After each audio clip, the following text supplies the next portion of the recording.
Hey guys, Del with Davidson River Outfitters here. Today we're going to be tying a size 10 girdle bug on a Daiichi 1720 3x long nymph hook.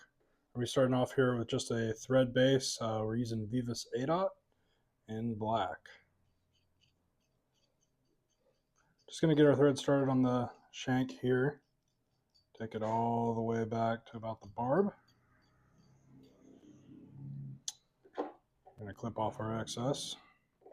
I'm going to take 2 strands of Spanflex. This is medium size in brown. You can use whatever color you like though. Just try to mimic the stoneflies you see in your local watershed. We're going to take a pinch wrap over top just to secure them. Take a couple following wraps. Make sure these are on top of the hook shank here. And I'm not wrapping too tightly. I don't want to flex that material, get it to flare out any. Just keeping enough thread tension to keep it on top. We're going to work back up towards our tie-in point.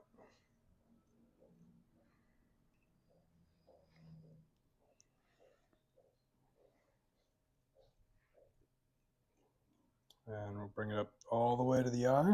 These are going to be our little antenna, forward-facing legs. You know, the girdle bug or the Pat's rubber leg, it imitates a lot of different forage out in the river. Stonefly, a little hatchling crayfish even. We're going to take some lead wire. Use whatever size you like. I'm going a little heavy here with some 030.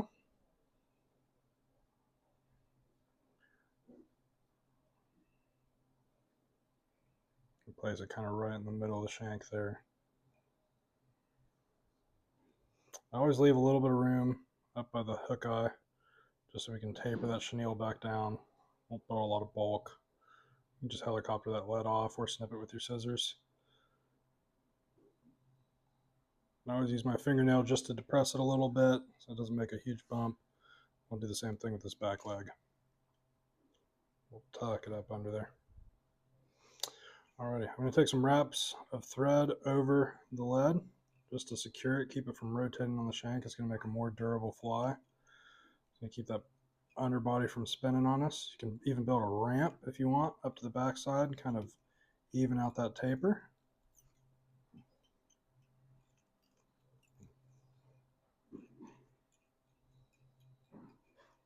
That should be good there. Alrighty. Next thing we're going to do is we're going to tie in a length of chenille. I like to go a little bit long just because it's going to be easier to work with than too short of a piece, especially as we get up towards the front of the fly there.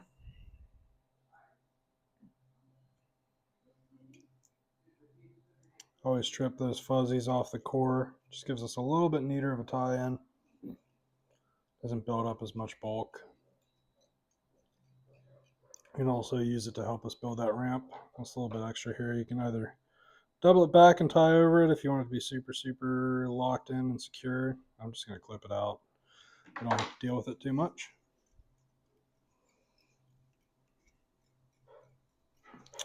All right, here comes the part of the girdle bug that everybody does not like doing. We're going to tie on some rubber legs, set of 3 across the top, and they are going to be in our way for the rest of the fly.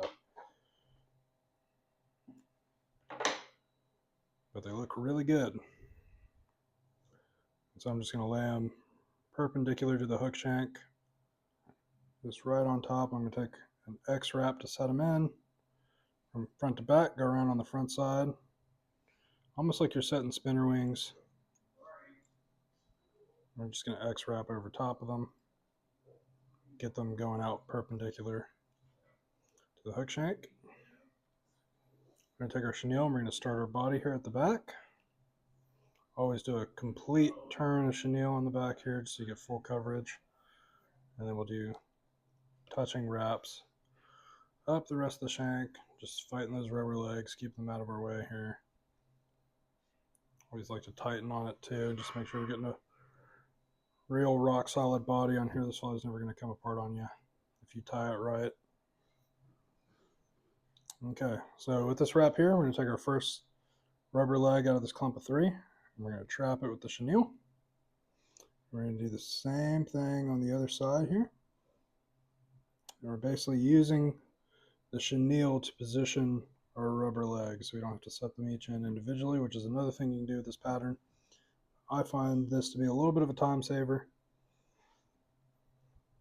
And you're going to have to wrap the chenille up the body anyway, so you might as well use it to also secure the legs. And as we wrap up, we're just going to continue to do that with each separate leg. It'll be a little bit fussy. Just kind of got to fight it. Get it into place. There we go. I'll do that with this last set here. Make sure you're tightening that chenille. Getting those wraps right up next to each other. If you trap in your legs, just make sure you pull them out of the way. And we'll end it here. Take 2 wraps over top to secure it. I like to tighten, pull on the chenille and the thread, and I'll actually pull the legs up and the chenille. Get a couple of wraps underneath that first set of legs. And we tie it in at the start with our antennae. And cut that chenille out. Take your whip finish tool and grab all of these legs, everything, get them out of the way, make sure you're not trapping any. We're just going to do a little 3 to 5 turn whip finish up at the front here. And just for durability's sake, because we are trying to make this a little bit more durable of a fly with the steps we've taken, we'll add a second one in there. And cut your thread out. And as far as the legs go, you can leave them however long you want. These are obviously a little on the long side, so we're just going to come in here, give them a little trim job, a little bit of a haircut. And pull all the legs out to each side and just cut them square across. That way they're all even. And do this on our far side as well. And these are still a little on the long side. And there we go. We have our size 10 Pat's rubber legs, Girdle Bug, whatever you want to call it. Great pattern, great stonefly imitation, great little hatchling craw. You know, we have all these, we sell all these materials here at Davidson River Outfitters, so come check us out. Be happy to help you.